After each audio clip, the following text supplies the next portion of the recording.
수강생 여러분, 안녕하세요. 지난 시간은 포스코 그룹의 연역에 대하여 살펴보았습니다.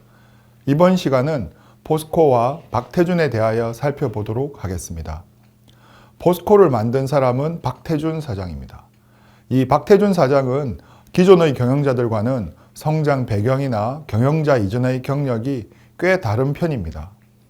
설립자 박태준은 1927년 경남 동래에서 출생해서 일본 와세다 대학에 진학해 예비과정으로 공부를 하던 중에 해방이 되자 공부를 접고 귀국하였습니다.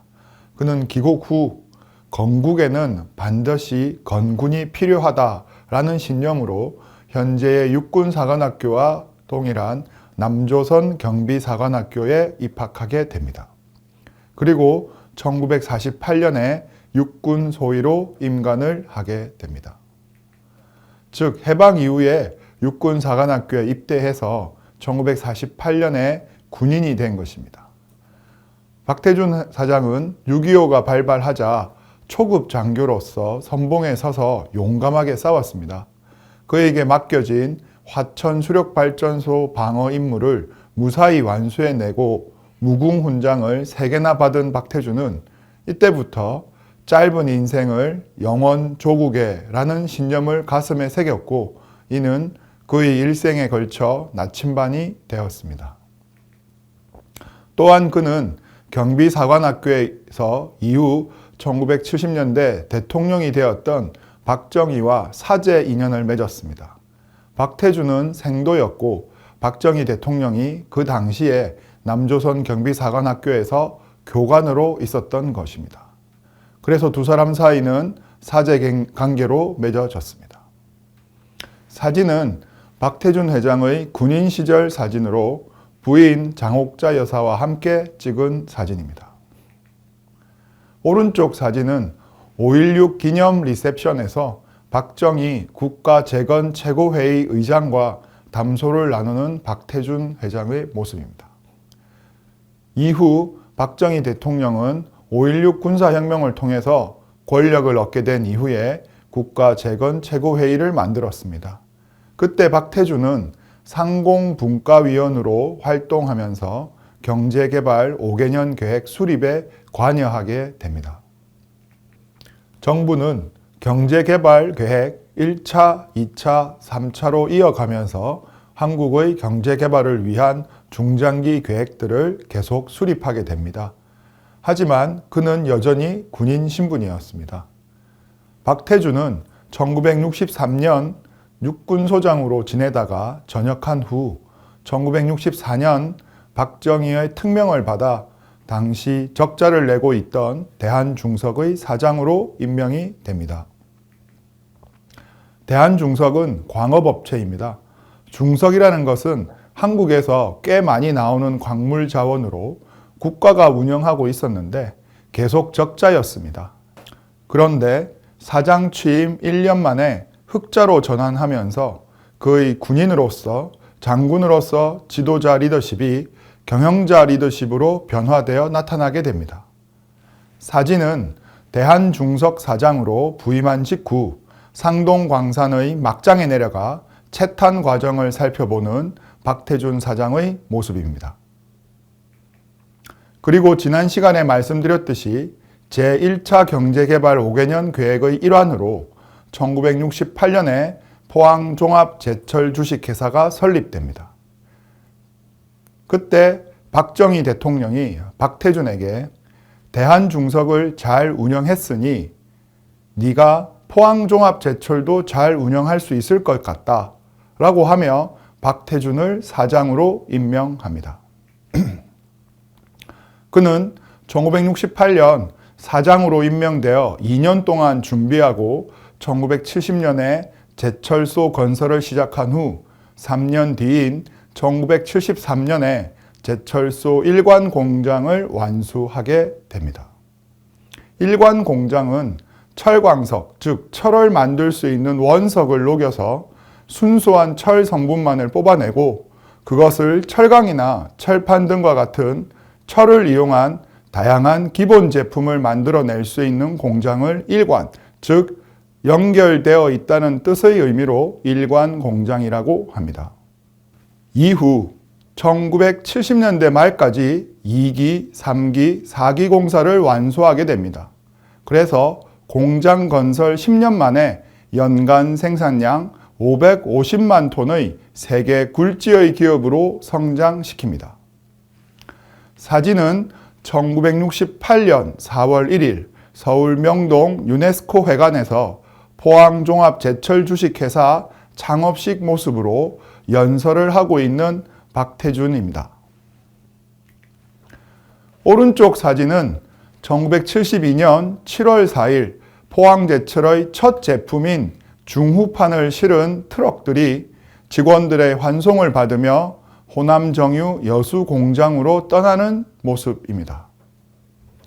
그는 경영 일선에서 물러나기 전까지 포항제철을 연간 2100만 톤의 생산 능력을 갖춘 세계 3위의 철강사로 만들어 놓습니다. 그래서 미국에 철광학이 있듯이 한국에도 철광왕이 있다고 해서 한국의 철광왕으로 불리게 됩니다. 또한 글로벌 시장에서도 인정을 받아 1987년 철강의 노벨상으로 불리는 뱃서머 금상을 수상하고 1992년에는 세계적 철강상으로 불리는 윌리코프상을 수상하게 됩니다. 뱃서머랑 윌리코프 같은 분들은 산업혁명 이후 철을 상용화 또는 공업화로 쓰기 위한 대량 생산을 할 때 아주 중요한 역할을 하셨던 분들이기 때문에 이 철강업계에서는 가장 유명한 사람들입니다. 그는 이런 중요한 상들을 수상한 것입니다. 사진은 1987년 5월 영국 금속학회의 애터튼 회장에게 철강의 노벨상으로 불리는 뱃서머 금상을 받는 박태준의 모습입니다.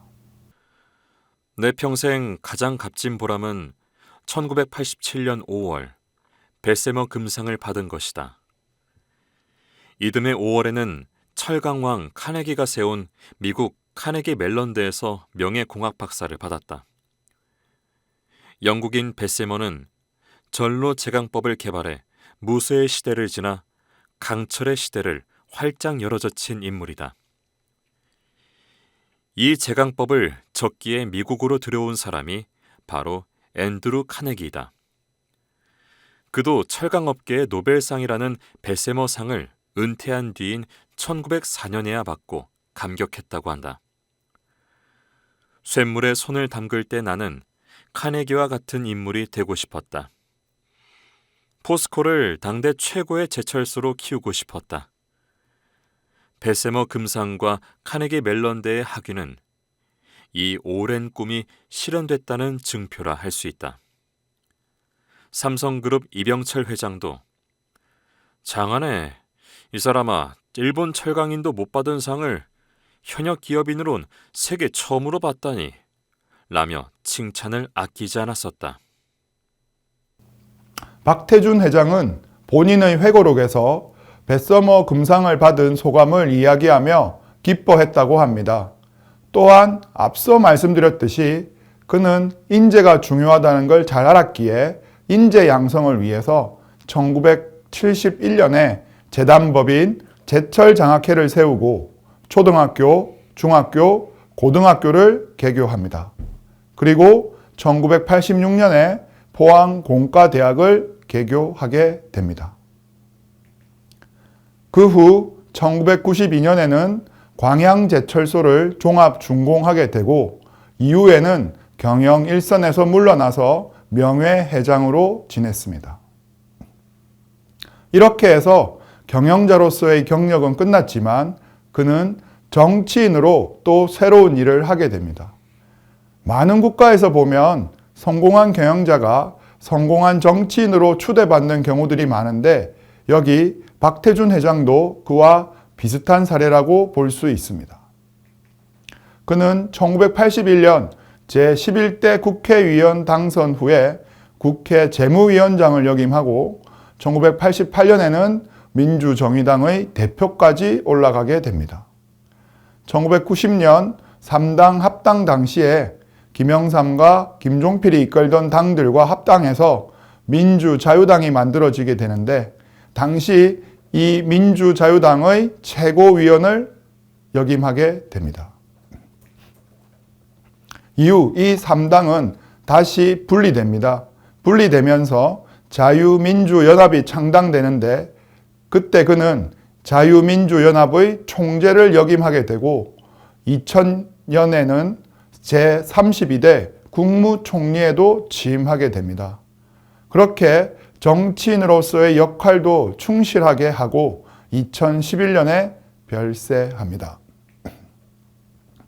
이처럼 박태준은 기존의 경영자들이 어릴 때부터 다양한 비즈니스를 시작해서 사업을 확장하고 정부의 정책에 맞춰서 움직인 것과는 달리 처음에는 건국의 군인으로서 소임을 다하고 정치에는 뛰어들지 않고 약 20년 가까이 군인으로 지내다가 전역 후 뜻하지 않게 경영자가 되었습니다.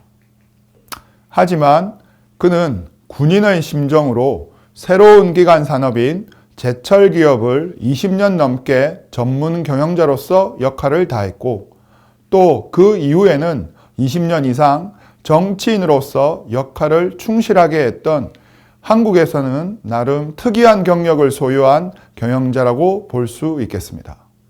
이번 시간은 포스코와 박태준에 대하여 살펴보았습니다. 다음 시간은 박태준의 기업가 정신에 대하여 살펴보도록 하겠습니다.